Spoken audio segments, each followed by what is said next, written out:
It's part of the human condition. You know, we experience loss, we experience heartbreak, and so that is part of being human. So we wanted to create something that really opened up a space for people to, you know, put down their gadgets, come into a small, intimate group and grieve whatever they needed to grieve. And it doesn't matter if it's childhood or job loss or depression, because when we work with you, or you, it's about your story, and that's what we focus on.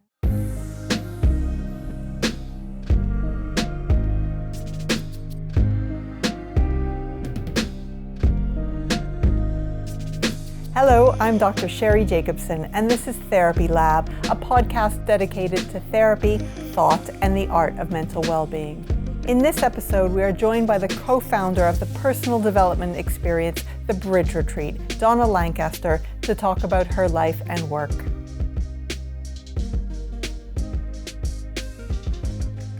Hello, Donna. Hello. Thank you very much for joining us You're today. welcome. Thanks for inviting me. How's it going? It's going well, yeah. I'm well and a bit tired because I've been doing quite a bit of work, but apart from that, all is well. How about you? I'm okay today. I'm very, very happy to be speaking with you today. Me too, so Sheri. I'm Me in too. a good place. Right. Can you tell us a little bit about yourself? Yes, where to start? Yeah, I mean, I'm a mother and a grandmother, and those are really key parts of my life. So I feel very lucky to have reached that point in my life. So, and I'm somebody, I mean, I kind of grew up in a very interesting family. My father was an addict, and my mother was a love addict, being in relationship with him. And so I grew up in a family of, you know, a lot of chaos and drama, and being, my father's African, and so sort of for me being mixed race, that added another dimension. So it was my childhood was very lonely, and all those different experiences, you know, the home and then going to school and experiencing racism and then being at home, they all kind of created who I am today, and also kind of really steered me towards doing my own work and starting therapy and starting to work on myself, which then ultimately led me to develop the work that I'm doing now. Great. So why don't we start at the beginning? What is your earliest experience of emotional distress? You mentioned loneliness and... I mean, my earliest experience that I can remember, because like many traumatised people, I don't remember a lot of my childhood consciously, but my body does. But I feel like, in terms of my own wisdom, that I kind of came into the world stressed, because my mother had already got 2 children. I was a mistake. And she also was really, really super addicted and focused on my father. So it felt like, you know, and obviously we know that a mother's stress levels affect the unborn child. So it feels like I've sort of came into the world with some you know, levels of stress. Yeah, and in terms of earliest memories of emotional distress, there's so many, Sheri. So it was really just this feeling of a lack of safety. And that's why safety for me, in terms of my work, is so important, is that there was a lack of safety and a lack of nurture. And of course it sounds all doom and gloom, and it wasn't, because I had a sister, and my sister, Corinne, she was, in a way, she kind of saved my life, because she really mothered me, even though she was only 2 years older than me, but she really took care of me. And I think without her, I would have really, really struggled to survive, I think. So, yeah. And you're very self-aware now, and you're in this line of work of therapy and reflection and helping others. At what point did you start to self-reflect on the earlier difficulties that you'd experienced? I think I was always interested in the human condition, you know, from teenage years maybe, but I was too in pain for so long and too busy with the kind of business of self-sabotage and all the things that traumatised people do, sort of creating chaos and dysfunctional relationships and drama. God, I loved a bit of drama, Sheri. We do too, which is why we'd love to hear more of the drama. What is a good example of self-sabotage that you're happy to share? I think, a classic example I think that comes to me is around relationships. So I met this guy in my 20s, and before that I'd always gone out with versions of my dad, like most people. So it was addicts. So I'd always gone out with people, and I didn't just limit myself to alcoholics. Like my father, I would go out with work addict, I'd go out with a sex addict, I'd go out with a drug addict. I was really inclusive in that way. And then I met this guy in my 20s, and he was the first healthy individual that I'd ever met that really was drawn to me, and I was really drawn to him, and we kind of fell in love. Well, we did fall in love, and I sabotaged that because it was too painful to let this man love me, because I was so full of self-loathing because of my own childhood experiences that it was like, it was too painful. Like his love for me was so pure, and it was like a colour I'd never seen. It was like, what is this? And then it was actually quite painful. So I slept with someone else, and then of course I went back into more self-loathing, more despair, more sense of hopelessness, and that was familiar. It was very painful, but it's very familiar. So I was like, I'm back in my comfort zone. Yeah. And is that something that, in your experience, is always a work in progress, or do you feel that you've made great strides in working on that? I feel I rarely sabotage myself now. I mean I'm 52 years old, so it's been a long journey back to that place of loving myself, Sheri, but I would say that I rarely sabotage myself. I might make choices that don't serve me, but I do it with my eyes open. And like we all do, sometimes I'm like, I know maybe I shouldn't have this late night or extra glass of champagne or whatever, but I'm going to do it anyway. But it's with eyes open, not as a tool to punish myself with. And because of the work that I've done on myself, is I don't have what I had the whole of my young life and well into my 30s, which was a really strong inner critic saying afterwards, the whole, you are, am I allowed to swear? Or? Yes, go for it. You're a piece of shit, and you did this and you did that and da-da-da. I just don't have that. It's not to say I don't sometimes have a little voice that says, your bum looks a bit big in that dress or whatever, but it's not this ongoing kind of inner assault that I used to have. And that is freedom. It's worth every penny of therapy. So, very curious, obviously, to know how you got into therapy. Did it start off because you were a social worker for children? Yes. Is that was your first career, or what was your path to the helping professions? Yeah. So basically, it was very early 20s, I think. I started to. I had 2 children, I was married really young, I was divorced, but I was kind of searching. And like most people that go into the helping professions, unconsciously, I was drawn towards social work and child protection. It doesn't take rocket scientists, but it was a case of unconsciously I was trying to save myself, and all of these little children were just kind of like these projections of my own childhood. And that is actually really common and really dysfunctional. It's really, it really means, I think there was some statistic about social workers in particular, let alone therapists, and in terms of how many of them have suffered childhood trauma, sexual abuse, it's really high. And that's fine if you do your inner work. But if you don't do your inner work, then you are supposedly in service to families and children, but always looking through the lens of somebody who's been abused or violated, and that's not healthy. And that is,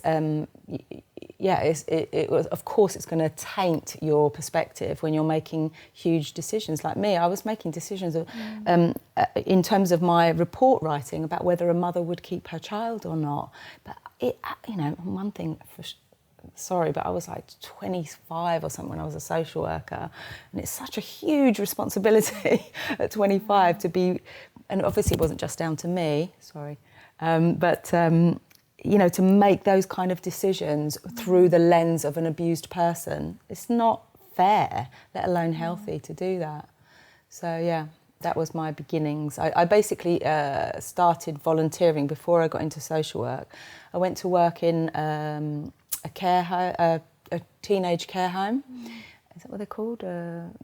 Children in care, basically. And so long ago, I can't remember.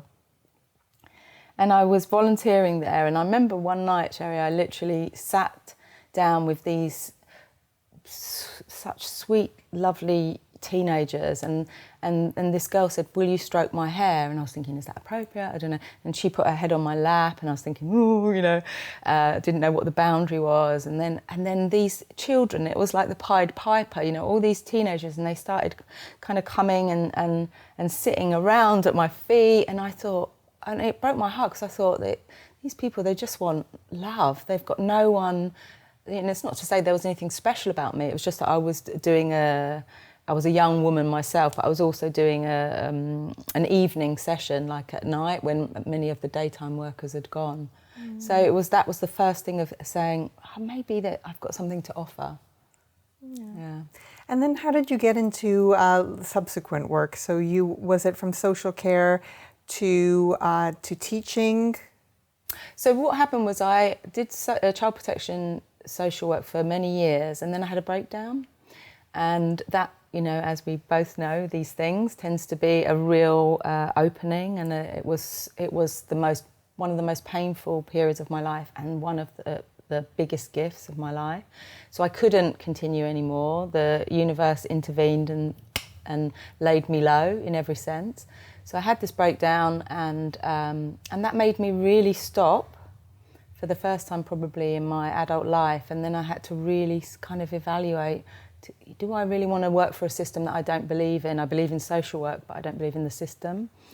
So I then went sideways, and I went back into where I'd started with youth, working with young people, and then that led to me managing a youth centre. And then from there, so I managed this youth centre for some time, and then from there I started to work in women's refuges, and then from there I developed a training programme that was accredited, so that women in refuges, many of them that were uneducated, had left school really young, that they could actually get a first experience of achievement through education. And again, it kind of just went from there, and I started to work in prisons, women's prisons, then I started to train magistrates and people that were in the court system about how to relate to young people, and it just kind of went from there. So is that too much information? No, that's really useful, because I thought that sort of your group facilitation had come straight after. So that sounds like you were very busy in the interim. Yeah, very helping busy. A lot of people. Helping a lot of people, and really having to work on myself. And help myself. Exactly. So from breakdown to self. Firstly, what was the breakdown like? How would you describe? How do you recall it? Oh yeah, it was like it was a kind of death, Sheri, and it really was. It was like the old life as I'd known it died in that experience, and that was incredibly painful and also necessary. So it's kind of like that phase of my life came to a close, and so for something else to be kind of reborn, if you like. In terms of the actual reality of it, because what had happened is I'd had to make a decision, I'd had to act on a decision that my manager had made, which involved splitting children up and putting them into foster care. So they were already losing their family, and we couldn't find a foster carer to actually take the children together. And I remember saying to my manager, let this child sleep on the sofa, let them sleep on the floor, but don't split them up from their sister. Anyway, the system said no. And I literally remember driving away from dropping this child off who actually begged me not to leave, and it broke me. It was just the final straw, and I just thought, I can't believe I'm doing this. I went into this business naively to help people and to support children, and I've ended up doing more. It felt like I was doing more damage within the system. And so I tried to carry on, and I went to work the next day, and as I was driving to work, I had this pain in my heart, so appropriate, you know, my heart was breaking. And and then I just got really, I couldn't get my breath, and and I went into work, and I thought I'd just go into the bathroom and I just need to calm down. That's what I kept saying to me, I just need to calm down. And basically I had a full-blown panic attack. I thought it was a heart attack, and I really thought it's funny as I look back now, because of course it wasn't funny, but there's always been, and part of what's kept me sane in my life is I have quite a dark humour. And so even as I was kind of observing myself, I was thinking, trust you to die in a toilet. Trust you to end up on the floor in a ladies. Like, for goodness sake, you couldn't go somewhere glamorous, you know? So anyway, I sort of... And that was the first time you'd experienced those sensations of resembling panic attack or yeah, actually, I mean, obviously I had, like I said, I had stress my whole life, and I knew stress, but I if anything, I was what I call a warrior woman, so I'm really used to kind of plough on through, and it was literally my whole system, and that is the beauty of the body's wisdom, Sheri, as you know, is my body just went, no chance. You know, you're not going to live this lie any longer. And so it literally brought me to my knees in a toilet. And so I ran out of the building, and I remember my dear angel sister saying, I rang her and I said, I don't know what's happening, I think I'm having a heart attack. And she said, come home. And then I never went back to social work. And that was, and it took me months to recover. And it was the healing process, Sheri, and so many people don't give themselves, I believe, the time to really grieve the what's happened to them in their life. And so that I was forced to finally do that. And I kind of, luckily, because I was working, so they paid my salary, so I had the finances to be able to just stay at home. And I did what I needed to do 20 years before, which was really grieve the childhood, really grieve those parts of myself that had been abandoned and violated and punished, and that's what I did. And when you say grieve, how does that manifest how did you do that on your own? Obviously now you do it in a very contained format. We'll talk about your work at the Bridge.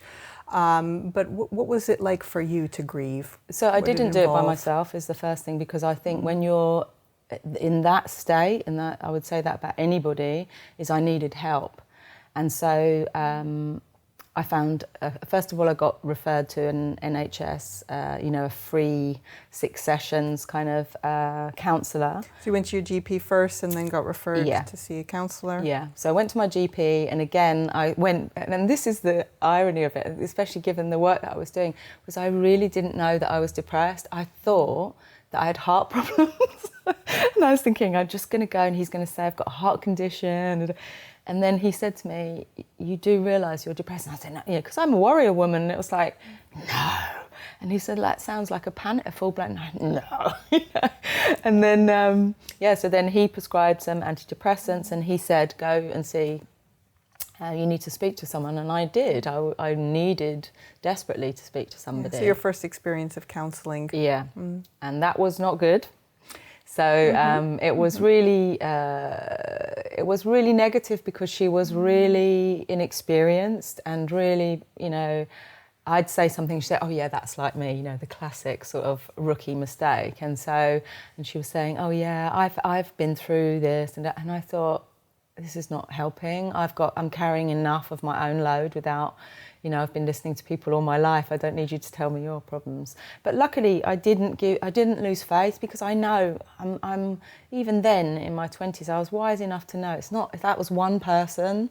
So what some people do with therapy, they go to see one counsellor or therapist and they don't have a positive experience, and they just throw the baby out with the bathwater and say, therapy's not for me. And I feel like that's ridiculous, it's really it's about finding the right fit. And so a lot of these things about recommendation, aren't they? And so luckily someone knew somebody who knew somebody and recommended this therapist. And I went to see her, and it was a private practice, and I went to see her. And for the first few weeks, Sheri, I remember laughing again at the fact that I was paying money to simply cry. And I literally would go in, kind of pay your money or at the end or whatever, and I would just cry for the whole hour. And then in the end I said to her, I feel like I was getting frustrated, and I feel like the the tears are getting in the way of my words. And she said, I think the words have been getting in the way of your tears for so long that you need the floodgates have opened and you need this space to grieve, actually. And it was so liberating. I've never forgotten that. And she was so compassionate and wise, and she just sat and held space for me whilst I cried and cried and cried for a lifetime of unprocessed pain, basically. Yeah, beautiful, actually. So how long did you work together with her for? 3 years, and she retired in the end, and that was interesting because she prepared me for it, and she really spent many sessions actually preparing me for the separation, because obviously I'd got really attached to her, and she was kind of it was really about her reinforcing that it would naturally bring up it might bring up some of my abandonment and rejection, and actually that preparation was one of those markers when I realised that the work was really working, was because I didn't feel that. I felt ready. The way she prepared me, it was so beautiful. It was kind of, you've got this, and you're ready for the next step on your journey, and that's how it felt. It felt like a real foundation that she had created or helped create for me. So. And what did you gain overall from that? The grieving and subsequent to that, did you need further support? Did you feel like you wanted further support, or did you have a break from therapy? No, what happened? I mean, I was still really struggling with depression, so it wasn't like it went away, but it was. Again, I'm a realist, Sheri. It was like a lifetime of grief. And I had, my childhood is pretty traumatic, like many people's, but so I was realistic. It's not like, ta-da, and 3 years of seeing her, and I think I could only afford to see her like every couple of weeks or a few weeks. So that in the big scheme of things to me is not, a huge amount of work. And I also... So I basically continued to work on myself and continued to, I think I went to see another therapist, and I was still struggling with self-worth and this strong inner critic. And so for me, her name was Jackie, and for me, she really did, it was like the beginning of an opening of a new world and a new way of being. And she really helped me to begin the process, and then it was for me and she prepared me to continue. And she said, this is the first step. But so after that, then what happened was I think I went to another therapist, and then I really started to realise that I was still really self-sabotaging and really engaged in quite destructive behaviours and addictive relationships. And so I then thought, okay, it was like the next phase. It was like I was ready for the next phase of development. And so as these things happen, I was reading a magazine, and I opened a magazine, and it was actually after I'd been out the night before and drunk too much.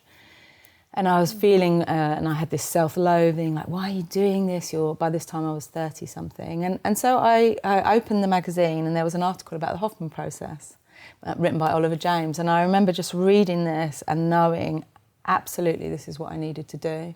That it was the next step for me. And so I went and did the Hoffman process. And, it's a cliche, but it changed my life. And it was that's when I really started to understand the role of the body, and how, because I really believe that therapy is amazing, talking therapy is amazing, and they certainly saved my life, I think. And you do that alongside body-based therapeutic interventions, and that package is really quite profound. So for those people who don't know what the Hoffman process is, how would you describe it? And in particular, what did you gain from it? Obviously the experiential and body elements. Yeah. So obviously, as I understand it, it may have changed quite a bit, but the essence of the Hoffman process is it's, I believe, a 7-day residential program. And it's really people go away to really work in community, in groups, in ways that work with, on a cognitive level, understanding, joining the dots about what's happened to you, and then also really working with the body through cathartic release work to allow the emotions to come and be freed from the system. And for me, the focus primarily is around childhood wounding.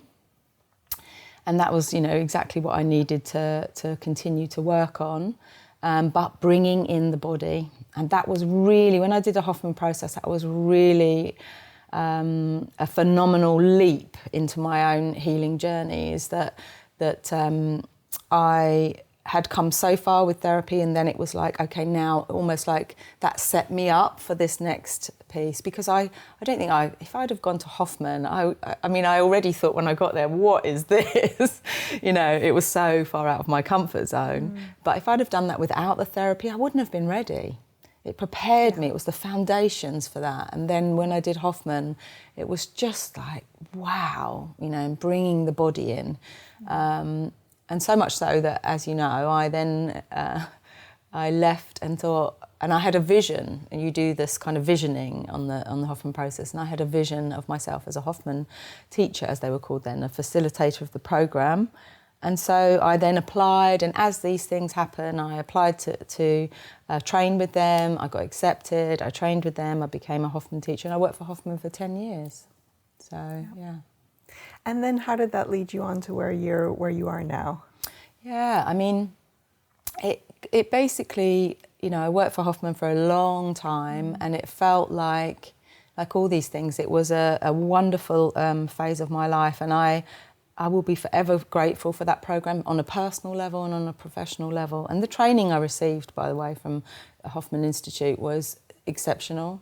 Really, set me up for my where I am now, basically. And so it came to a place where I really saw, as I watched people participate in this program, that I wanted to do something slightly different that would complement the work of the Hoffman process, but something that had a bit of a different kind of feel. And that's why Gabby was also a Hoffman teacher. We worked together for a long time, and we sort of got together, and like most people, we said, wouldn't it be wonderful to do our own thing, to work for ourselves, and to create something that is really about our passion? And because grief and grief work are so much a significant part of my own personal journey, that was really where I wanted to go. And luckily, Gabby is all about energy and body. So her passion to really develop more was around working with the body, working with anger as life force, working with energy, and mine was around the grieving process. And the two things really combined very, very well for us to create the Bridge Retreat.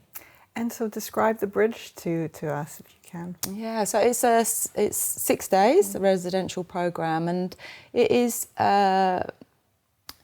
It's so hard to describe the Bridge, really, which is not helpful, because I'm not a salesperson, but people quite often say to me, describe the Bridge, and I'm like, ooh, because it never seems to do it justice, but it is, in essence, the program we created was taking the very best of what we learn in all of our, Gabby and I have been in this business collectively for 60 years, 30 each. So we kind of, really looked at what worked, what didn't work from the kind of therapeutic modalities. And then along my own journey, I'd also been interested in exploring my African heritage. So I started to learn a lot about African rituals, and did some training with a West African tribal leader called Sobonfu Some, and really seeing how Sobonfu Some, sadly she's passed away, but she really, her name means keeper of the rituals.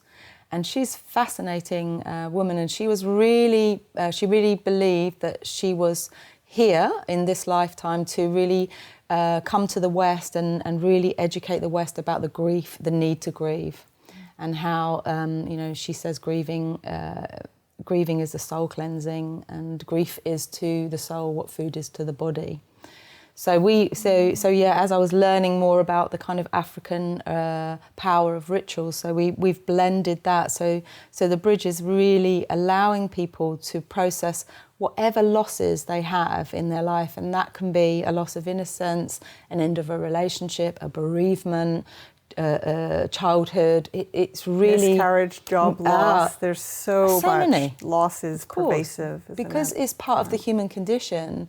You know, we experience loss, we experience heartbreak, and so that is part of being human. So we wanted to create something that really opened up a space for people to, you know, put down their gadgets, come into a small, intimate group and grieve whatever they needed to grieve. And it doesn't matter if it's childhood or job loss or depression, because when we work with you, it's about your story, and that's what we focus on. Yeah.